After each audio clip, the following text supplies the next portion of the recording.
পাহাড়ি ঝর্ণার শীতল জল আর গাছে ঝোলা টকটকে লাল পিচফল। প্রকৃতির এই দান যেন এক অদ্ভুত প্রশান্তি। কুয়োর স্বচ্ছ জলে ফলগুলো ধুয়ে নিতেই চারপাশটা সতেজতায় ভরে ওঠে। আজ এই ফলের নির্যাস থেকেই জন্ম নেবে এক শাশ্বত সৌন্দর্য।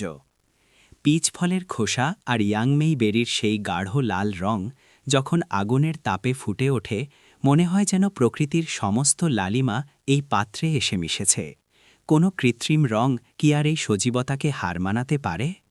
ধৈর্য আর নিপুণ হাতের ছোঁয়ায় সেই রসটুকু শুকিয়ে তৈরি করা হলো মিহি পাউডার।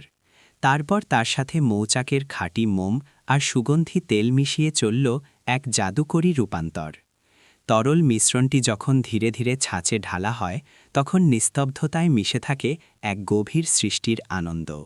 প্রতিটি ফোঁটা যেন এক একটি গল্পের জন্ম দিচ্ছে। হঠাৎ স্মৃতির পাতায় উকি দেয় 10 বছর আগের সেই চঞ্চল শৈশব। সময় বদলেছে, কিন্তু পাহাড়ের এই সহজ জীবন আর মাটির সোঁদা গন্ধ আজও আগের মতোই অমলিন রয়ে গেছে। সেই ছোট্টবেলাকে যেন আজ এক নতুন সাজে উপহার দেওয়া। অবশেষে তৈরি হলো প্রকৃতির রঙে রাঙানো সেই লিপস্টিক। কোনো রাসায়নিক নেই, আছে শুধু পাহাড়ের ভালোবাসা আর হাতের জাদু। মাটির তৈরি এই সাজ কি হৃদয়ে দোলা দেয় না?